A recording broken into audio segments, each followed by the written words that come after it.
What's up, everybody? I'm James Duggan here with Ben Janka. Hey, James, what is this that we're looking at right now? This is Dungeon Boss for your phone. Ben, I've been sitting on a toilet. That's a good thing to do. Almost daily for my entire life. I assume a lot of people in the world do that. Yes, but they don't do it correctly. They look at magazines and read things that are strenuous on your mind. They check emails. It's a time to relax and let things out, Ben. I agree with that. So, this is what I've been doing on the toilet. It's called Dungeon Boss. Now, when I downloaded it, I was convinced it was freemium trash. Ooh. But I am going to make the case that it is not. It's actually quite fun. James Duggan, take the stand. Here we go. This is Dungeon Boss. This is basically a turn-based RPG, and you control a team of heroes, and the heroes are kind of like Pokemon. Here are my heroes. I like Pokemon, and You'll I notice like this heroes. one's Santa Claus. That's Roger. That's because I broke down and... His name is Roger. And got a skin for him. I spent money on this game. His name is Roger. What have I done, Ben? Maybe this is freemium garbage. It might be you got, dude. However, there's a lot of different aspects to this game. So you build your team out. They have their stats. They have their abilities. There are a couple of ways to progress your team.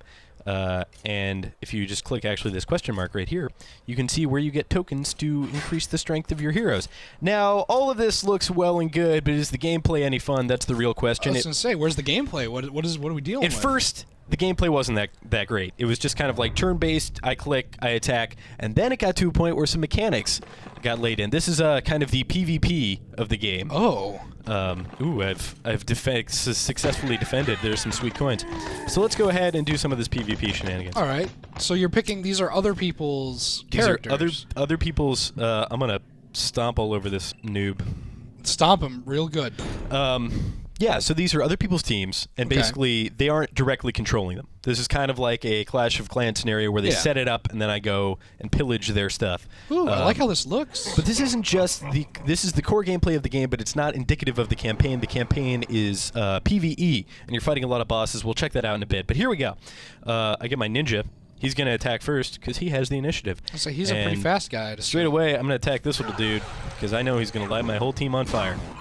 That's a good call that you one-shot that dragon cube. I did. I'm wrecking some nerds, and then I'm going to attack this guy because he's squishy. So, this is kind of a game where I can mouse over anything at any point and get some information on it. Like, let's see my stats on Rogar Stonecrusher, a.k.a. Santa Claus. Armor takes less damage from physical attacks.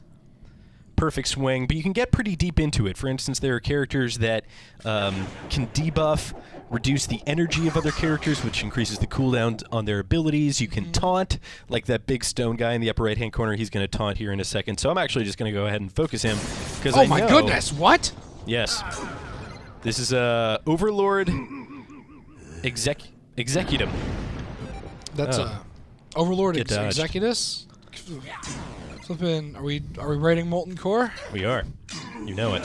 So anyway, he didn't even get a chance to taunt. But all these different heroes have different elemental types in addition to different abilities they can use. Nothing completely new in terms of turn-based RPGs. It's pretty standard, but what is interesting about this game is it kind of captures... It's a pseudo-MMO, kind of. The things that I like about it, at any time you're chatting with other players, there's a world you can explore. You can obviously do this kind of PvP, but what's really cool, and what's great when you're sitting on the toilet, there's that raid, so I successfully did that raid, and actually, let's see what I got from it. Your dungeon. I'm 3 points away from using all my PvP points to do a honor summon, which has chances to get all kinds of interesting new heroes. Oh, so you collect all the not Pokemon. Yeah, you collect all the Pokemon. Let's go ahead and do this boss battle right here. All right, light it up. Let's see. Oh, wait a second. Is that the boss battle? Part of me wants to think that you were sitting in the bathroom at work and you were playing this game and you were like, I should do a Let's Play on this. Exactly I'm going to stop at this boss and I'm going to save it for the Let's Play. Here it is. The Reflection Halls. Okay, so this is a boss that a lot of people complain about that you need to pay for to beat. Are you about to prove them wrong? I am. Despite having paid for a skin, I have paid for no power increases in this game whatsoever. So here's my team. Wait a second. Oh, no, maybe that isn't my team. That was my team. Here we go.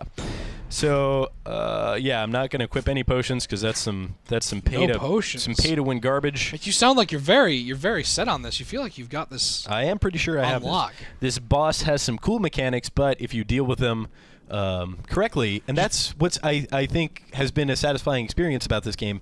I initially approached it and I was like, this is the kind of game that's going to try and coax a little bit of money out of me to get past some bosses. But as you play more, you realize that you can actually just do it with your own smart brain. Did you just say he has some cool tactics?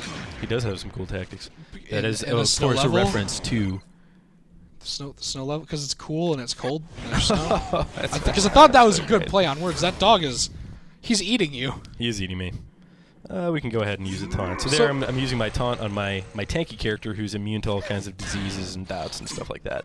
I also have a healer, so this is, of course, the classic This is healer, the actual setup, yeah. The healer, tank, DPS, and eventually you get to a point where you have 4 hero slots, as you were seeing in that PvP incursion I did.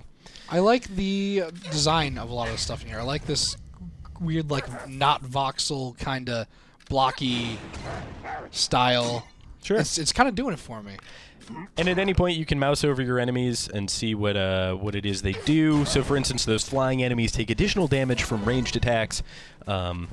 If there was a fire enemy, I could use my water allies to do additional damage to them. This elven character does additional damage to blue enemies. So that's cool. I'm going to go ahead and heal my team.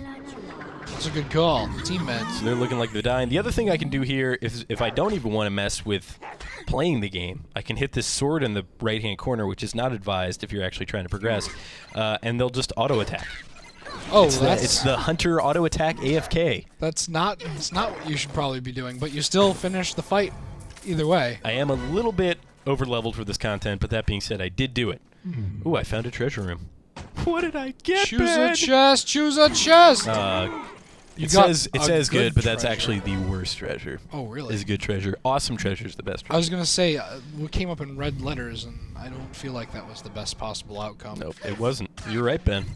Man, there are a lot of good context clues, as we call them in the English major. Oh, you see the sword in the background? See how it's glowing a little bit? Oh, my. I can tap it, and then I get, a quick loot key.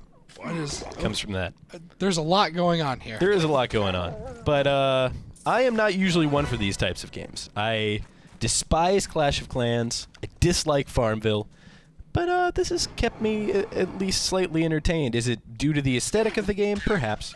But I do feel as though there are some fun decisions to be made in terms of putting a team together, making sure they have cohesion. Certain characters get buffs when they're put together with other certain characters. These guys are actually kicking my butt a little bit. It's okay. You know, I was gonna say I can see some good stuff in this. You'll notice I'm not using my cooldowns. That's because I'm saving them. That's a smart move for saving your a cooldowns. big chapter-ending boss coming up here that a lot of people have problems with. About to come up on that boss. I'm really excited to see how this turns out. Boss fight! Get ready.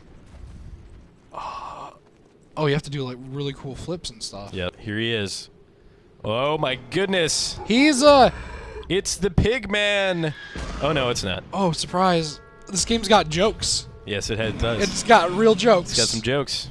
So this guy, let me tell you about this guy. He's a real jerk. He looks like he's from that Rudolph movie. So here he's throwing a tantrum. Now what this does is spawn 2 inanimate objects, which I have to destroy, or else he will then use them the following turn to basically wipe my team. Well, that's not good. So if I didn't destroy that icicle, he would pick that up and make icicles rain all over my team. If I don't destroy this snowball, which I'm feeling lucky, I think I'm just going to regular attack it. Oh yeah. my gosh. Crit. I crit.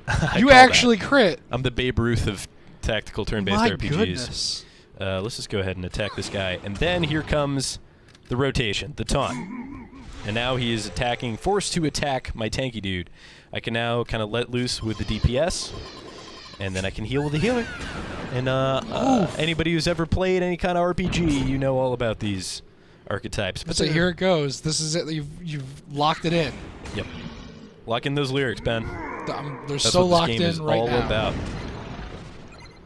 God. I'm still just trying to take in I really like how he's got like blocky fingers. Yeah, it's like blocky, but then a little curvy too. It's nice. So here we go with these things again. I'm tempted to not attack them just to show you what they do, but then I would die, so I'm not going to do that. I was gonna say you don't have to do that. That's fine. That's, You're Frozen. That's bad enough on its own. So You're he also does that. The hit Disney movie Frozen. You just gotta let it go sometimes, Ben. You can't think too hard about I will these walk things. out of this room before this Let's Play is over. So that skipped my turn because I'm frozen. Now my taunt has worn off, which is bad news because he just attacked my healer, and that's a no-no. That was a crit heal, though. Thankfully, no, my taunt still has one more turn.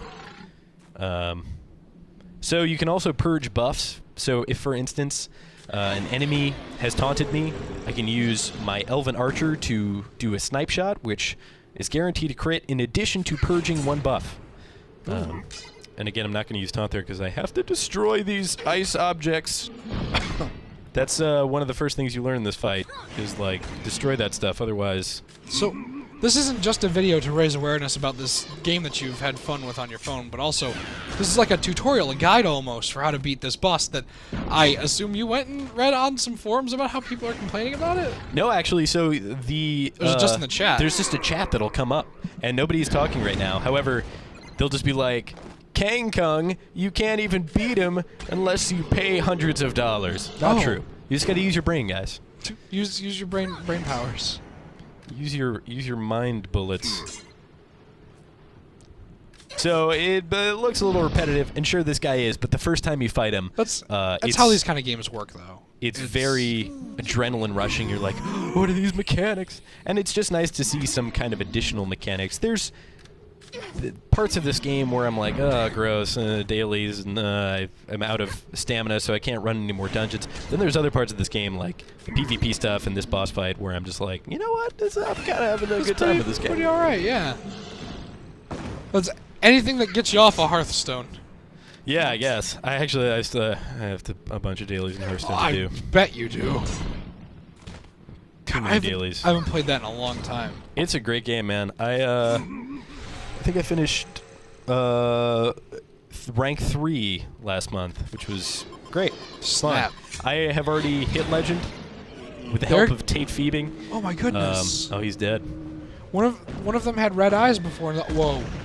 Oof. That's rough. That's now comes the rough. loot, Ben. Does it just fly all over the place? Do we get like a castle We got a crasher gold situation? chest. That's better than most. And we've You unlocked the token towards unlocking a sludge man. I love Sludgeman. Actually, we unlocked 2 tokens towards unlocking him. He is one of the more difficult characters to unlock because you have a bunch of tokens to unlock. So anyway, that is... there's also quests. I just completed a quest. That is Dungeon Boss. Here are all of the different heroes. They add more. They did a holiday event. And when they introduced new heroes like Pigman. Yo, that's the guy that got sat on by the angry Bumble. But you can unlock him now. And when they introduce those guys, they do kind of an event where like you have a better chance of unlocking him if you do certain missions. So anyway, check it out. It's free on your phone. It tries to coax money out of you at every turn. However, it still remains fun. There you go. And for all things Dungeon Boss, you're already in the right place, IGN.